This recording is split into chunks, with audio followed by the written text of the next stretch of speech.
Hey, welcome everybody. Glad to have you back for another exciting episode of Fridays with Fray. I got another guest with me this week, Mrs. Jackson, one of our assistant principals. Spends a lot of her time over at East Campus, but I know that you see her around. She's at events. She's in both buildings. So if you haven't had a chance to meet her before, I say you take the opportunity to do it next time you see her. But Ms. Jackson, thanks for joining me today. You're welcome. Thanks for having me. Yeah, this is going to be great. So our goal today is to talk a little bit about what do you do with your academics and if you're struggling, and then what do you need to do to be successful. And as an expert in those areas, as an assistant principal that works closely with a lot of our teachers on instruction and learning, I'm hoping that you could have some good points for us. Well, I wouldn't necessarily consider myself an expert, but I definitely have some experiences with those things. So as far as if you're struggling with academics, the first person that you could go to is, of course, your teacher and ask them for help. Oftentimes, your teacher will have time set aside where you can go and meet with them after school or send them a Jupiter message or just reach out and let them know that you have some concerns and that you need, some extra help, and they are your first line.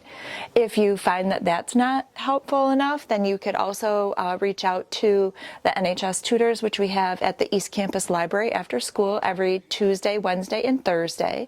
And then we also have, for students that don't have the ability to attend after school, we have the lunch and learns that Mrs. Warber is doing. And so if you need to come at lunch, you could do any lunch, A through C lunch, on Tuesdays and Thursdays at East Campus in room 404.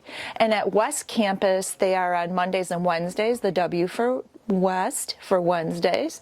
And W upside down's an M. There you go. There you go, Mondays. And where is she meeting over here? In her classroom? I believe they're using the conference room, the library. Okay, the library conference room is where she meets the library here. conference room or the office conference room, but I'm certain if you just walk up to any adult in the cafeteria area and ask where's Miss Warber, they're going to get you to her. Or you could ask at the West office as well. The absolutely. secretaries there will know where. Absolutely. So, that's great advice. You know what I heard in all of that, Miss Jackson?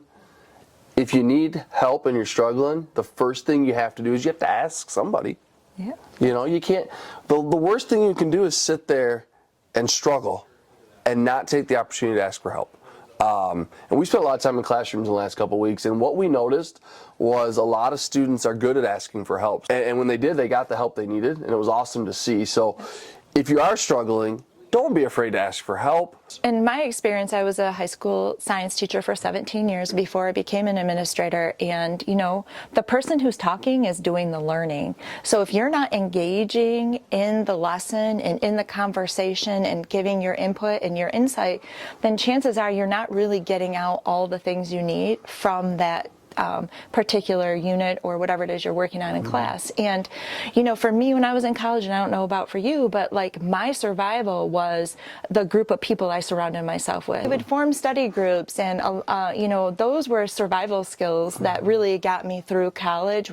I have a degree in biology, and, some of those classes were super challenging, and I needed help. I needed people to sit down and have a conversation with, and we would often, set up those times to meet after lectures and things right away when the information was really fresh and we could have a good conversation. That's such great advice. Asking for help, but surrounding yourself with people who can help you, right? And identifying who those people are and trusting those relationships and building on them. Developing that skill set of how to get help when you're struggling is so important, and it's going to really carry you through not just school, in a job one day, professionally. I mean, we lean on each other as an administrative team at the school all the time when there's something that we're struggling with that's hard. And we have conversations about it, and we, really try to figure out, some alternatives to what we've been thinking about, and that you can't always come up with those alternative ways of thinking just on your own. Absolutely. Well, you know what, Ms. Jackson? I think our time today has just about come to a close. Congratulations, you survived your first Fridays with Fray. Thank you. I'm certain that you're going to have at least one or two more this year as we go through the year. Can't